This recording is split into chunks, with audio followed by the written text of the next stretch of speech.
Good morning and welcome to NFThesis. I'm your host, Anthony Shepard, and let's talk some NFTs. So, a couple of quick weird news updates, but Twitter is going to integrate NFTs for profile pictures. Facebook, Meta, / Instagram are going to start some kind of an NFT marketplace. I guess I'm assuming for your posts.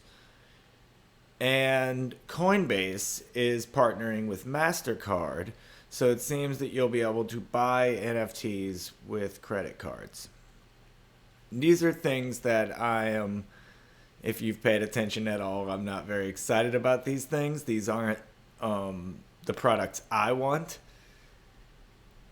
But it is a sign that mass adoption is happening. These are definitely huge on-ramps for people who are not crypto native to get integrated with NFTs and cryptocurrencies potentially. There are lots of big names getting into the space in fashion and video games, Microsoft acquiring Blizzard. These are all things I mentioned in the last episode.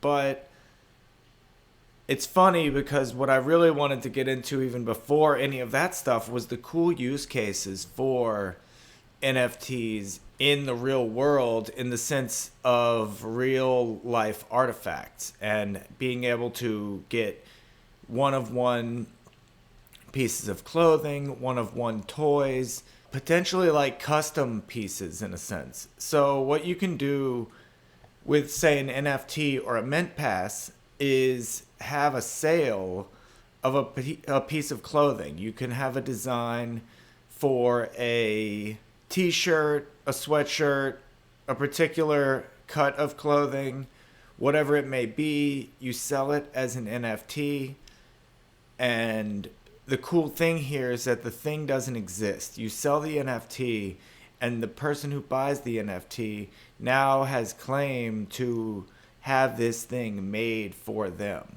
Made, tailored, so to speak. So then you would get it, if it's a t-shirt, you would just get it in your size, and maybe there's choice of color and things like that. But maybe if it's a more original, like maybe a designer sells a one-of-one NFT that you will get a tailored made piece of clothing, a dress, a jacket, whatever, a pair of shoes.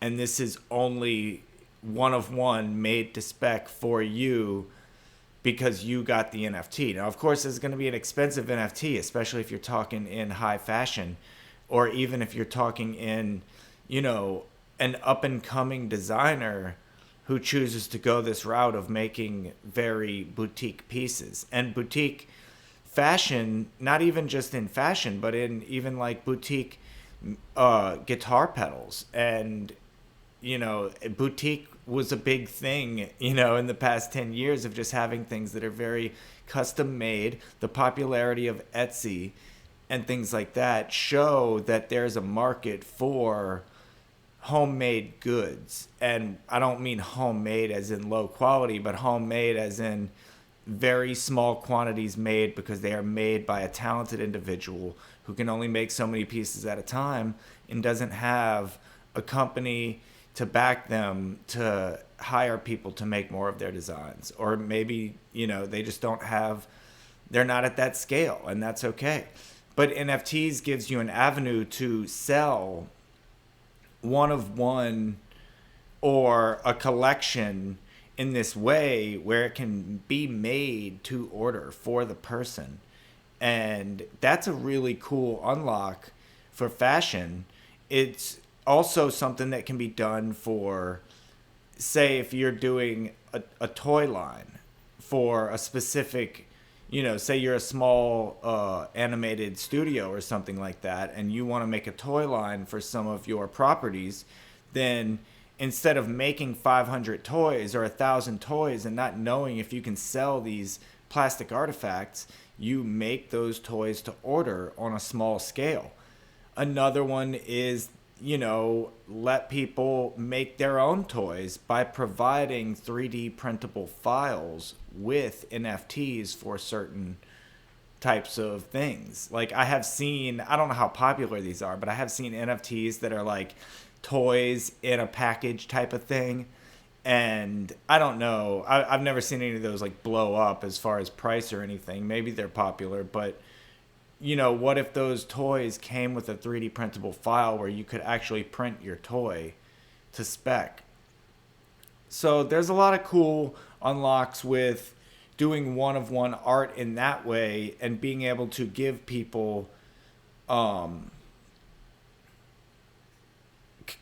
tailored content or specific pieces of clothing. And this doesn't necessarily even need to be that exclusive, in the sense that, you could also have maybe say you have a high fashion NFT and you sell a number of them that are made to fit. Well, because this is high fashion, you're probably talking about upwards of 10 ETH per NFT, because the article of clothing you're going to get, the amount of just exclusivity that comes in high fashion, and now you're getting custom.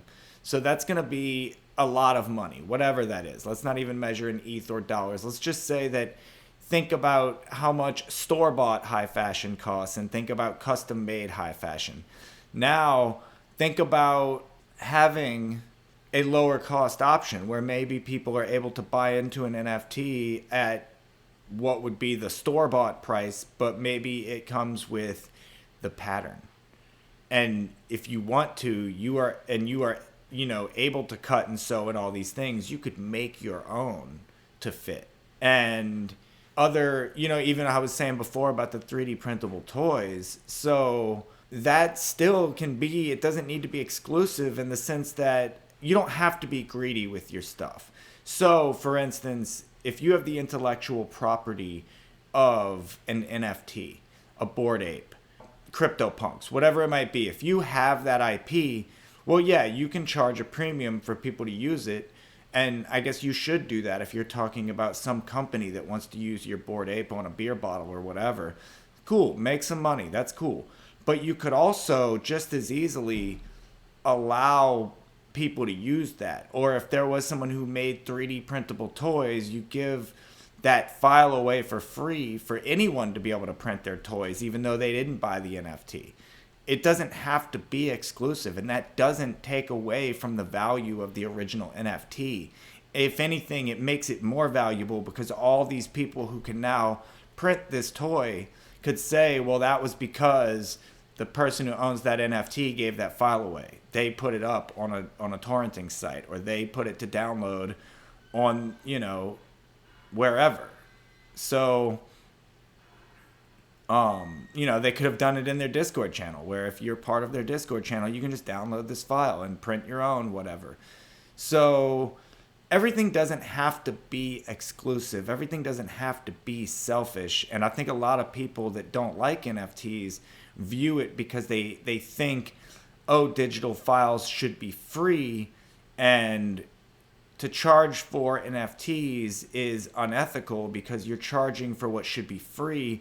And I can see that argument, but you're not buying the digital file. You're buying the legitimacy. You're buying that artist's future, and you're buying into a project and making that thing more popular, more legitimate, more liquid, more able to keep creating more content.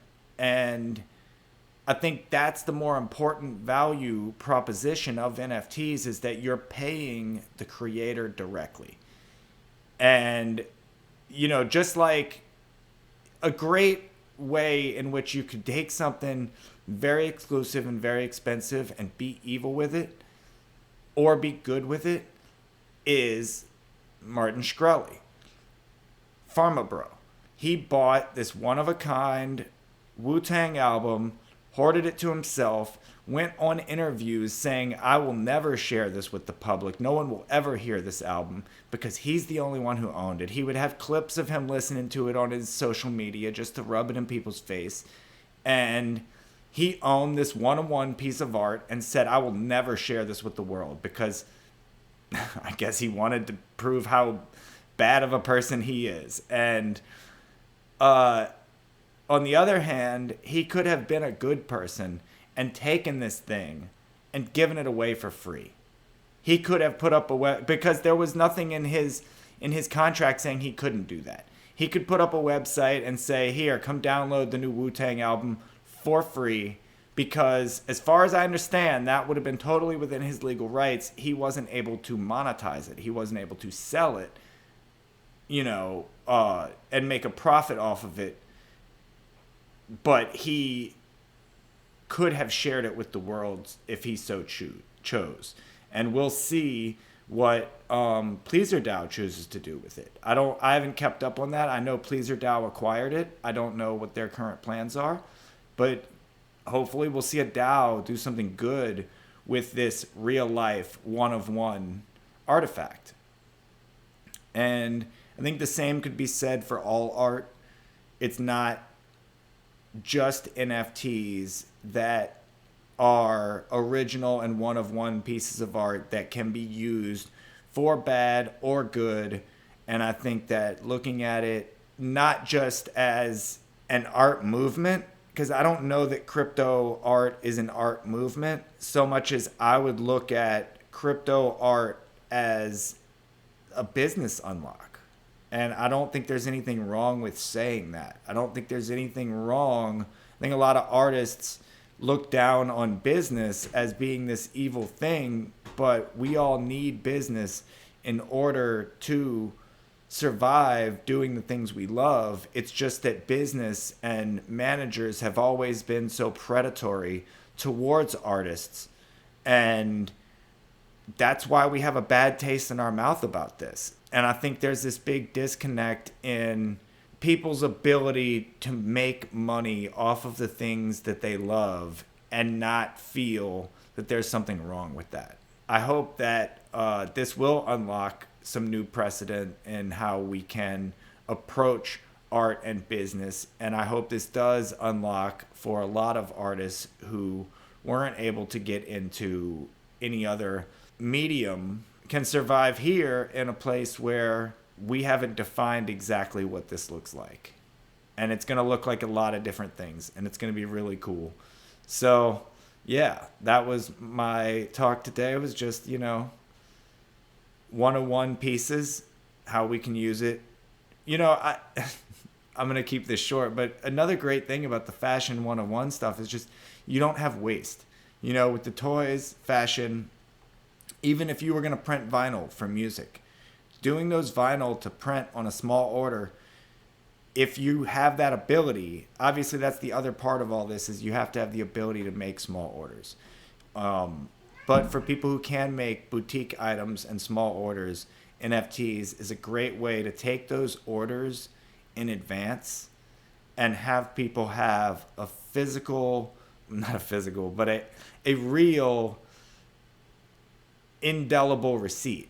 And this doesn't even need to be an NFT. It could be a POAP. And that is something I'm also going to get into. Maybe in tomorrow's episode, we'll talk about POAPs and proof of attendance protocol and how that is also a type of one-of-one NFT or a collection, a concert ticket, it's proof of attendance. What else can I say? There's a lot of great things you can do with these, and I'll get into that soon. So thanks for listening to my rambling again this morning. And